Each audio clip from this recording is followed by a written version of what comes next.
7 जून को हथनीकुंड बैराज पर 5 दिवसीय बाढ़ राहत प्रशिक्षण शिविर का समापन हो गया। वहीं प्रतिभागियों को एडीसी ने सम्मानित किया। राजस्व एवं आपदा प्रबंधन विभाग प्राकृतिक आपदा के समय हमेशा मदद करता है। आपदा के समय किसी का जीवन बचाना समाज की सबसे बड़ी सेवा है। एडीसी आयुष सिन्हा शुक्रवार को हथनीकुंड बैराज के नज़दीक पश्चिमी यमुना नहर की लिंक चैनल पर राजस्व एवं आपदा प्रबंधन विभाग हरियाणा द्वारा आयोजित 5 दिवसीय राज्य स्तरीय बाढ़ राहत प्रशिक्षण शिविर के समापन अवसर पर मुख्य अतिथि के रूप में बोल रहे थे। उन्होंने कहा कि राज्य स्तरीय बाढ़ राहत प्रशिक्षण शिविर में प्रशिक्षण लेने के बाद सभी प्रशिक्षणार्थी आपदा के समय दूसरे के जीवन की रक्षा करने के लिए अपने अपने जिलों में टीमें बनाएं और नए लोगों को अपने साथ जोड़ें। सभी प्रशिक्षणार्थियों को आपदा के लिए हमेशा मुस्तैद रहने और अच्छे परिणाम के लिए निरंतर अभ्यास करते रहना चाहिए। हर तैराक को मानसिक रूप से तैयार रहना है। एक अच्छा तैराक किसी के जीवन को बचा सकता है। उन्होंने कहा, जब भी बाढ़ जैसी आपदा आती है तो प्रशिक्षण प्राप्त व्यक्ति ही बाढ़ में फंसे लोगों की बेहतर ढंग से सहायता कर सकते हैं। किसी भी प्रकार का प्रशिक्षण लेने से जहां व्यक्ति का आत्मविश्वास बढ़ता है, वहीं उसमें निपुणता आती है और बाढ़ जैसी आपदा के लिए पहले से ही पूर्ण रूप से तैयारियां करके ही बखूबी निपटा जा सकता है।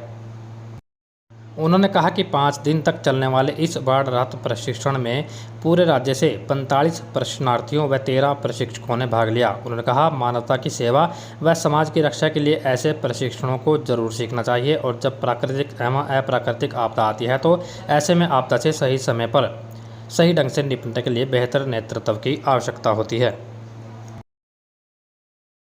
सर, क्या कार्यक्रम था हथनीकुंड बैराज पे आज?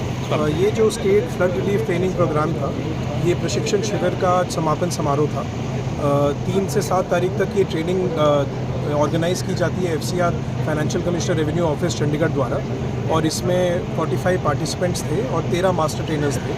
तो इन सभी को जो प्रशिक्षण दी जाती है कि कैसे फ्लड के आपदा में कैसे उन्हें अपना योगदान देना है, चाहे वो इंस्ट्रूमेंट्स यूज़ करके, मशीन्स यूज़ करके या फिर अपने स्किल्स डेवलप करके कैसे लोगों की जान बचानी है, फर्स्ट एड पहुंचाना है और साथ ही साथ अपनी जान की भी रक्षा करनी है। तो ये चीज़ें सब कवर करते हुए एक रेसिडेंशियल ट्रेनिंग प्रोग्राम है।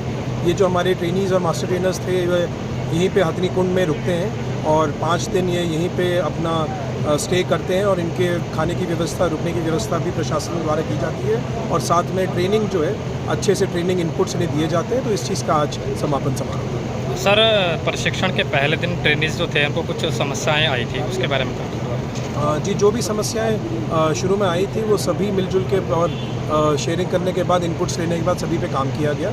और अभी भी जैसे आपने देखा होगा, मैंने सभी प्रशिक्षण और मास्टर ट्रेनर से पूछा कि प्रशासन की तरफ से कोई इनपुट है जो अगले साल इम्प्रूव कर सकते हैं, तो सबने बताया कि काफ़ी ऑलरेडी इम्प्रूवमेंट्स हो चुके हैं। एक रैंप का सजेशन आया है कि रैंप बन जाएगा तो अगले साल जो ट्रेनिंग थोड़ा आसान हो जाएगा, तो इसको डीसी साहब की नॉलेज में ले आया गया है और इसमें इरिगेशन विभाग से NOC लेके, चाहे वो डी प्लान से एग्जीक्यूट हो या फिर किसी और फंड से, उसका भी व्यवस्था बनाई है। सर, कितना खर्चा किया जाता है? खर्चा मेरे हिसाब से जो है वो सरकार द्वारा इस पूरे ट्रेनिंग कैंप को, रेसिडेंशियल ट्रेनिंग प्रोग्राम में जिसमें सब चीज़ इन्वॉल्व है, उसका बजट आता है, उसके अकॉर्डिंगली खर्चा।